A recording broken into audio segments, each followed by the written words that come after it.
Bonjour à tous et bienvenue au Jardin de Rêve. On avait envie de relancer les petites vidéos.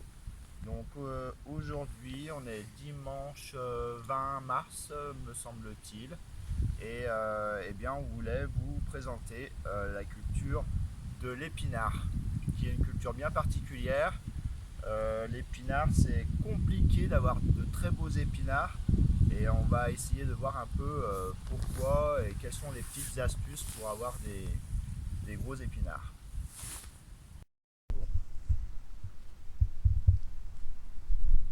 Je voulais aussi en profiter pour faire un clin d'œil à tous ceux qui sont venus hier assister aux portes ouvertes de la ferme Terre de Rêve, parce qu'on a vécu vraiment un bon moment, partagé de belles choses. Donc merci à tous d'être venus sur la ferme et j'espère qu'on vous reverra pour partager encore tout un tas de choses au sujet de l'agriculture paysanne. En tout cas, nous, c'est ce qui nous botte et c'est ce qu'on a envie de transmettre. Donc vraiment merci à tous d'être venus. Donc j'en reviens à ma culture d'épinards. L'épinard, il y a plusieurs façons de le semer. On peut très bien le semer directement, en semi-direct dans la terre. Moi, pour m'assurer de bien réussir ma culture, je préfère semer mes épinards en motte. Donc je mets 3-4 graines dans une motte d'épinards, dans une motte qui fait à peu près 50 cm, enfin 50 mm, 5 cm de large, pour m'assurer déjà d'une bonne levée. D'avoir des levées plus précoces parce que j'utilise des châssis pour aller un petit peu plus vite que si on sème en direct dans des sols au mois de mars qui sont encore froids. Moi, ce qui me permet d'avoir déjà des petits épinards au 20 mars. C'est ma deuxième série. J'ai fait une petite série que j'ai mise sous tunnel qui est déjà très très belle. Ce qui me permet au 20 mars d'en planter alors que j'en aurais semé directement vers le 15 mars et il ne serait encore pas sorti. Voilà, donc ça me permet d'avoir un petit peu plus de précocité sur la culture. Ça, c'est un point assez important, savoir si on en veut assez tôt ou si on veut vraiment en avoir après comme on veut dans la saison un peu plus tard. Moi je fais plusieurs séries de printemps.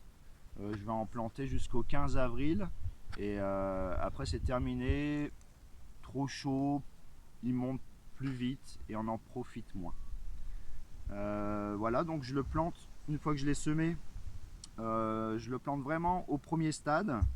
Le premier stade, c'est vraiment la sortie de l'épinard. Il fait ses cotylédons, ses petites premières feuilles de réserve.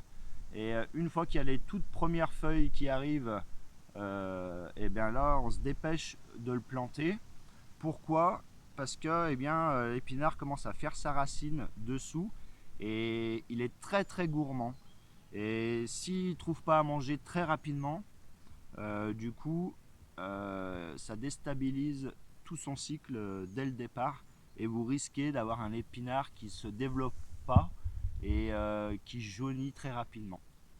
Voilà.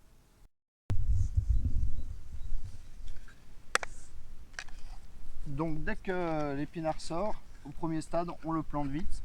Ce qui est maintenant très très très important, c'est de le planter dans un sol enrichi en azote parce qu'il aura besoin de beaucoup d'azote. Et moi du coup pour ce faire, j'utilise le crottin de cheval. J'ai de la chance d'avoir un cheval sur les lieux de la ferme et je profite de l'or qui me procure parce que c'est vraiment mon engrais azoté.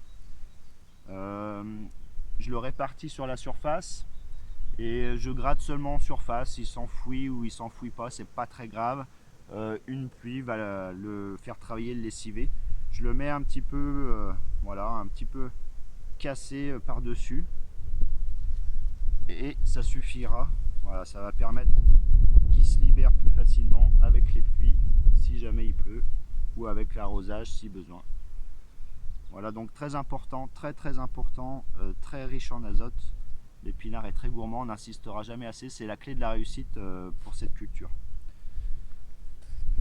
Donc vous les plantez après tous les 20-25 cm. J'ai le droit à une racine d'arbre. Ça c'est pas très grave.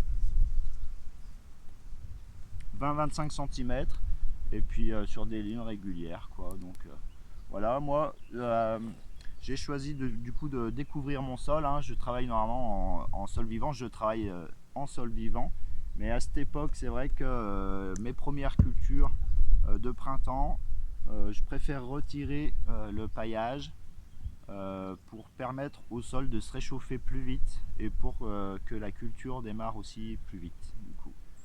Voilà. Et après, après la culture d'épinards, en fin de culture, soit je le laisse monter à graines pour faire la semence si j'en ai besoin, soit je le fauche directement sur le sol. Ça fera ma première couverture et après je rajouterai du foin pour la culture à venir dans l'été.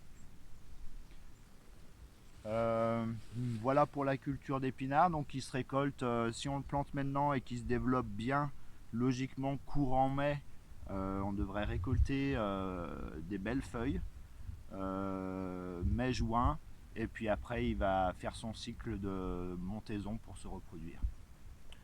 Voilà pour la présentation de la culture d'épinards.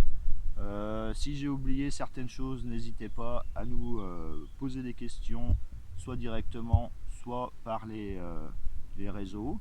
On essaiera d'y répondre tant bien que mal. Je vous dis à une prochaine et bonne journée. Salut à tous.